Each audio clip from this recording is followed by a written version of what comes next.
Buenas tardes, mi nombre es Emilia López Iñesta y les voy a presentar el trabajo Efecto de la retroalimentación orientada al acierto, un caso de estudio de analítica del aprendizaje. En la presentación seguiremos el índice que aparece en pantalla. Es notable, sobre todo en los últimos años, el uso de entornos tecnológicos de aprendizaje, tutores inteligentes o plataformas de aprendizaje asistido por ordenador que permiten registrar las interacciones o trazas digitales de humano-computador, dando origen a la denominada analítica de datos de aprendizaje o Learning Analytics.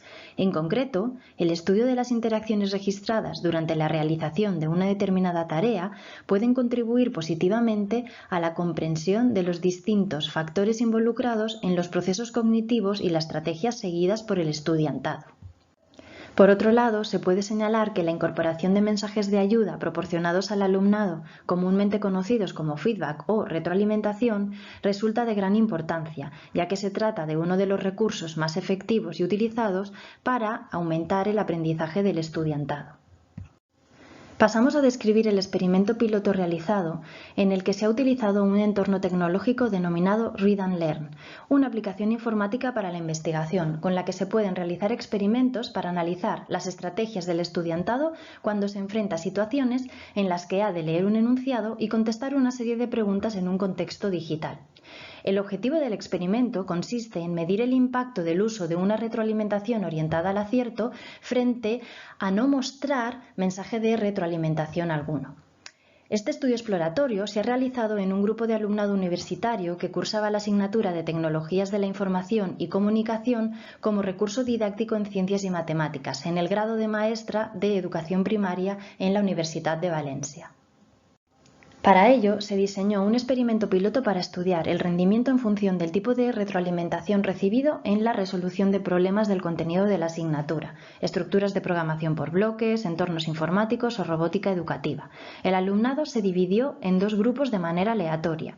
Grupo experimental formado por 16 personas que recibió retroalimentación orientada al acierto al contestar las preguntas de los problemas, y un grupo control con un total de 14 personas a los que únicamente se proporcionaba un mensaje que mostraba que había acertado o fallado al contestar cada pregunta.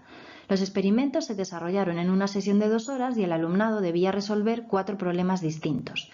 Además, disponían de 2 intentos para responder cada pregunta.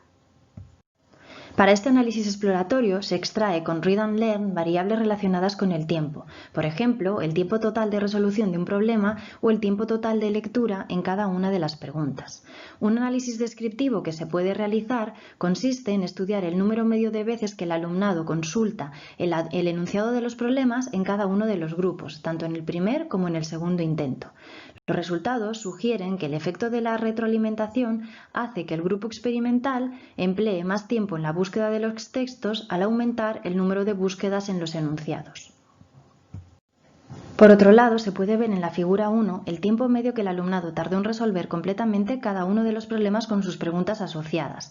Los resultados indican que el grupo experimental tiene valores de tiempo superiores en los problemas 1 y 3 con respecto al grupo control, mostrando que la retroalimentación orientada al acierto que recibe el alumnado en el grupo experimental incentiva al alumnado a volver al texto después de fallar.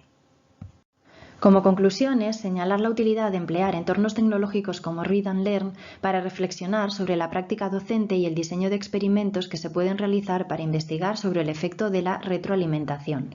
Por otro lado, este tipo de análisis de los datos almacenados por las plataformas que utilizamos a diario, profesorado y estudiantado, posibilita la toma de decisiones basada en evidencias para comprender el proceso de aprendizaje y optimizar el entorno en el que se produce.